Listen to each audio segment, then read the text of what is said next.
Hey everyone, welcome back to my channel. আমি রিয়াঙ্কা নিয়ে চলে এসেছি একটি Ganesh Chaturthi special mini vlog নিয়ে।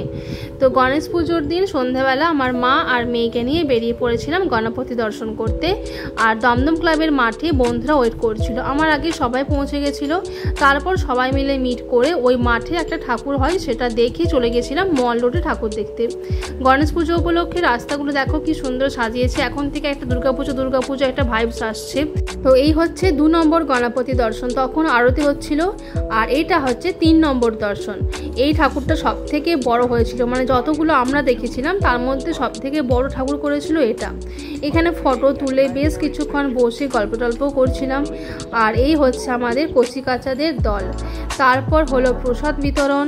লাড্ডু প্রসাদ খেয়ে একটু নিজেরই ভিডিও করলাম, কারণ আমার যে একটা ইউটিউব ছোট্ট ফ্যামিলি আছে না, তাদের সাথেও তো পুরোটা শেয়ার করতে হবে, নিজেকে শেয়ার করতে হবে। তো সেই জন্য নিজেরও একটু ক্লিপ নিয়ে নিলাম। তো গণেশ পুজো উপলক্ষে রাস্তাগুলো যেভাবে লাইট দিয়ে সাজানো হয়েছিল, এখন থেকে কিন্তু বিশেষ করে লাইটিংগুলোর জন্য একটা পুজো ভাইবস আসছিল। মনে হচ্ছে যে না, পুজোটা সত্যি সত্যি একদমই মানে দোরগোড়ায় পৌঁছে গেছে। তো যাই হোক, ওখান থেকে বেরিয়ে চলে গেলাম একটা ফ্রেন্ডেরই কমপ্লেক্সে। ওদের কমপ্লেক্সেও গণেশ পুজো হয়। তো হাঁটি করে সবাই মিলে চলে গেলাম।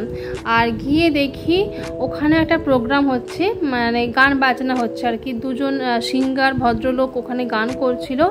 আর ওখানে মহিলারাও বেশ, যখন গেলাম তখন নাচানাচি করছিল। আর আমাদের বাচ্চারাও বেশ ওখানে গিয়ে মজা পেয়েছিল। একদম ঘেমে স্নান করে গেছে, তাও ওদের কি নাচ, মানে সবাই মিলে একসাথে যেহেতু জুটেছে। তারপর ওখানেও হলো প্রসাদ বিতরণ। আর ঠাকুর তো সবসময় সুন্দর হয়, প্রত্যেকটা ঠাকুরই সুন্দর হয়েছিল, মানে মূর্তিটা সুন্দর হয়েছিল। আর ঠাকুরের মূর্তি তো অলওয়েজ সুন্দরই হয়।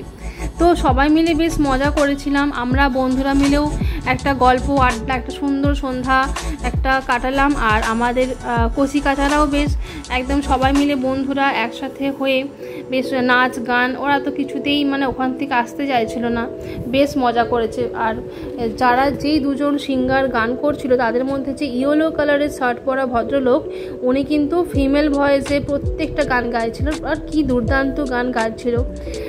তো ওদের গানের জন্য আসরটা বেশি করে জমে উঠেছিল।